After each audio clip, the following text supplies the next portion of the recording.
It's Ricky Rich with Black Primacy with a quick question. Have you downloaded the Black Primacy app yet? If you haven't, don't worry about it. I just wanted to remind you that it is the number one way to find black owned businesses near you.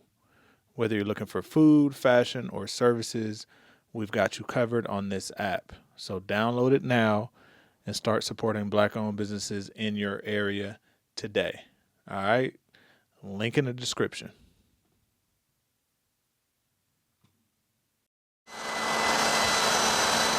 It's hard work. Most people don't realize how hard it is, but we enjoy doing what we do. Patrice Chandler and her husband Eugene opened Billy Ray's Barbecue in April of last year. We never knew what we were getting into. You don't know unless you know, unless you experience it.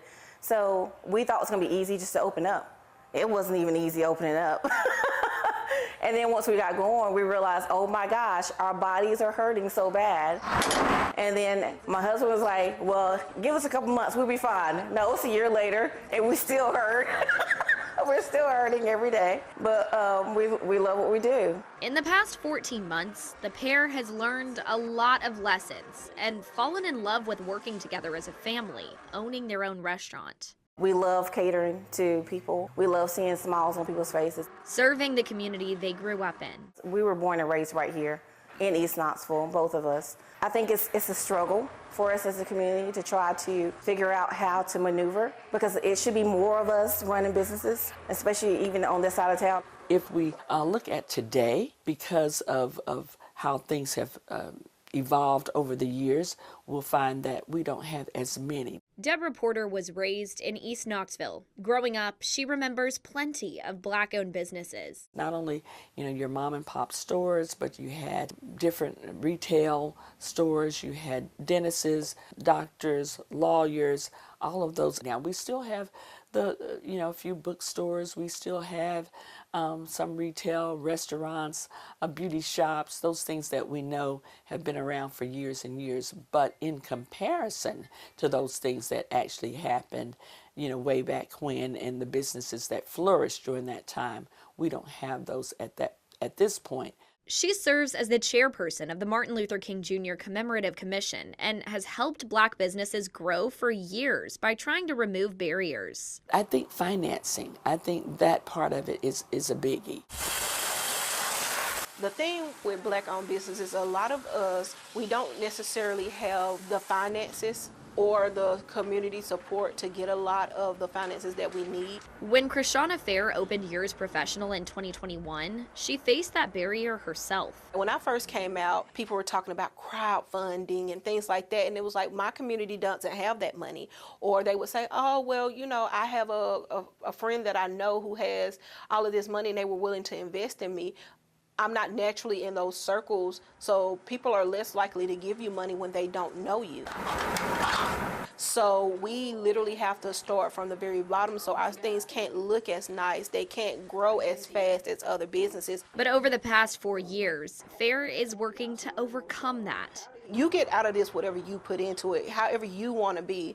Is it easy? No, but you have to be intentional about what you want and finding your tribe. Serving women through her salon, from lash lifts to hairstyling, with a team of diverse estheticians and clients. We are more powerful together than we are separate. And I wanted to show, yes, we can have luxury. Yes, we can be upscaling. Yes, it can be black owned. Setting an example for others. What I came from, I wanted young girls to know that you can do anything you put your mind to. Yes, I'm the 16-year-old mom. Yes, I'm the girl who ran away from home.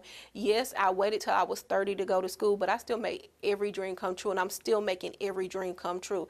It doesn't matter if you had to fall off and get back up and restart again. It doesn't matter if you had to deal with mental health issues.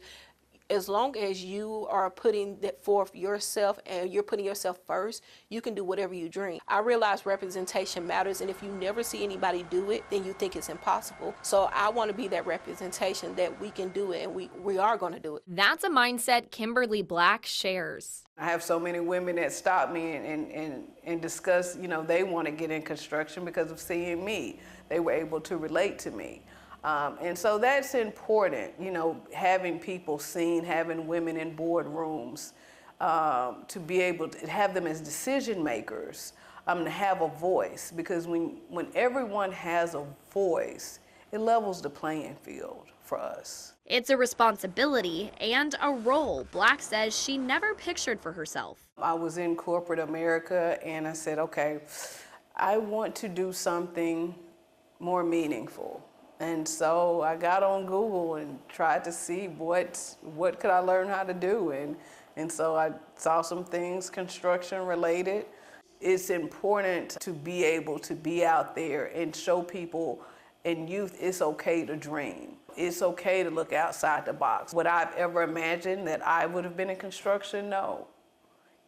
But there's space for us all. And so if that's construction, if that's teaching, going into medical, going to be a scientist, whatever, you can do it. After starting Trusted Field Services in Texas, she relocated to East Tennessee during the pandemic. The people of East Tennessee have been amazing. The people in the city of Knoxville have been, wonderful. They encourage entrepreneurs. They support entrepreneurs.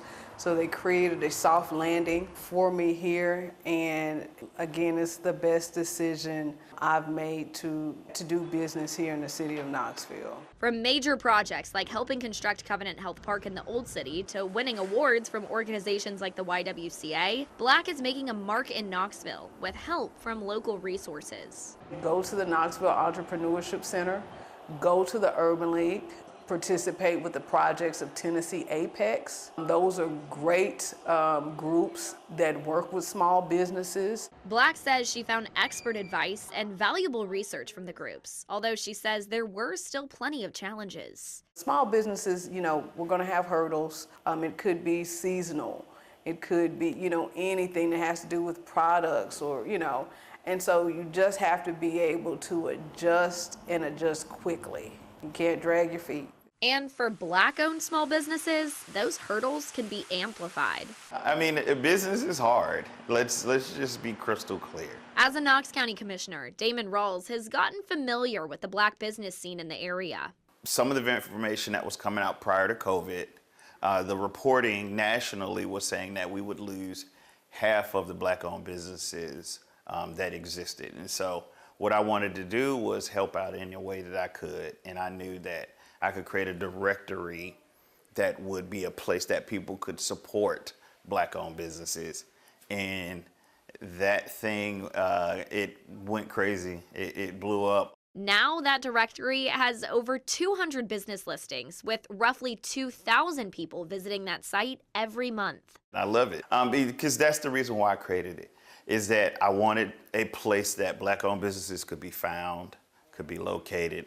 The landscape in Knoxville is really unique in that the bulk of Black-owned businesses are on the east side of town, but they are sprinkled throughout the city. So you will find Black-owned businesses south Knoxville, north in Knoxville, out west in Turkey Creek, etc., downtown. But the bulk are located east. No matter the location, Rawls says many of the difficulties these businesses face are similar. Statistically, Black-owned businesses have the toughest time getting funding. And so that's the probably number one barrier in the Black community to business ownership is access to funding. Rawls says from low credit scores to lack of information, Black entrepreneurs can often face a host of barriers. When it's a marginalized community, it just adds to that barrier. But Rawls says having Black business is important for a community. You support Black-owned businesses, you're not just supporting Black people, you're supporting businesses in Knoxville, right? And so as those businesses get larger, then they grow, they help the local economy, and everything is wonderful after that. Promoting diversity in the area. It is very important. It helps people to open their minds and to be open-minded and to be able to communicate more effectively, to learn more about other people's traditions, other people's beliefs, their truths, regardless of, and to build a tolerance and understanding for people. Chandler tells me she's seeing that more and more. It's like there's a rejuvenation. So we're coming back through and some other smaller businesses are coming back through.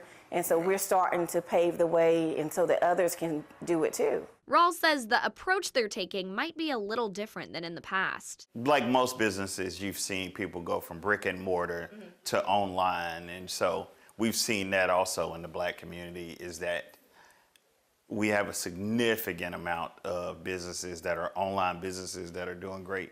But you don't know them because they're online and they don't have a physical presence. So while people may think that the amount of businesses has shrank, it's just different now.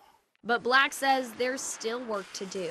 We still have so much more to go in the city, and encouraging others to become entrepreneurs, encouraging our youth to consider entrepreneurship. An ideal, she says, is integral to Juneteenth. A lot of that is promoted with Juneteenth. Back then, you know, entrepreneurship was high. Black people started going into businesses, whether it be horseshoe making, blacksmith, you know, you had banks being founded, colleges and institutions, you know, so it's major. Now, 160 years later, Black says she's celebrating and hoping others will join in. It's an American holiday, so everyone can celebrate. It's just not for, you know, this group of people. It's for everyone to celebrate, reflect, and remember to be kind. You know, remember to be good neighbors, to be good citizens of the earth. That's what it's about, and remembering, and not to go back, and to be open-minded, be considerate, do the right thing. All right, I hope you enjoyed the video. Please check out the other content that we have on this channel. But before you go, I wanted to remind you again not to forget to check out the Black Primacy app. It is the best way to connect with Black-owned businesses near you. They need your support. We need your support. Link in the description.